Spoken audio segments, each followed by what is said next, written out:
Hey everyone, it's Robert F. Kennedy Jr. here. My father once observed that as long as there is plenty, poverty is evil.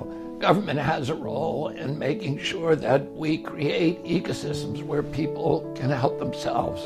We live in an era today of extreme stratification. The top 1% own almost half of our country's wealth, while the bottom 50% own less than 1% of our wealth.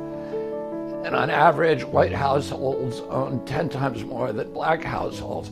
This stratification is a direct result of government policies that have systematically funneled wealth and equity out of the middle class and away from poor neighborhoods and into this new oligarchy of super rich. Back in 1967, Dr. Martin Luther King collaborated with my father to launch the Poor People's Campaign. Both of them wanted to do something about the problem of poverty. They saw that the Vietnam War had bankrupted the poverty program and taken public attention away from domestic problems. So they launched this campaign, which King called, quote, a middle ground between riots on the one hand and the timid supplications for justice on the other.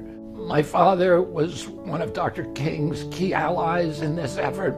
In fact, he sent a message to him in August of that year asking him to bring the poor people to Washington to make hunger and poverty visible again. The country's attention, he pointed out, had turned to Vietnam and put poverty and hunger on the back burner. You know what happened afterward. First Dr. King and then my father were struck down by assassins' bullets. Their mission to end poverty and to put government on the side of the poor was never completed. Government after that continued to benefit and serve the interests of the super rich. The time has come to take up their mission once again. When I'm in office, I will relaunch Dr. King's campaign in the form of a Marshall Plan for the forgotten. The original Marshall Plan was a program to rebuild Europe after the devastation of World War II.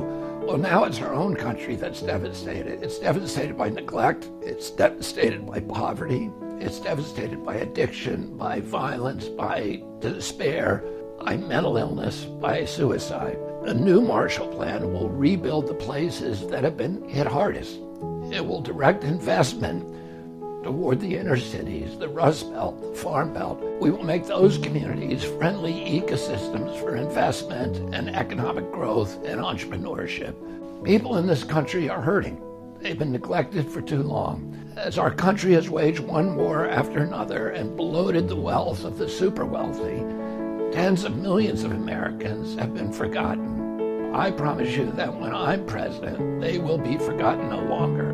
I'll take up the torch that was dropped in the 1960s, and together we will rebuild our country, starting with the people and the places that need it most.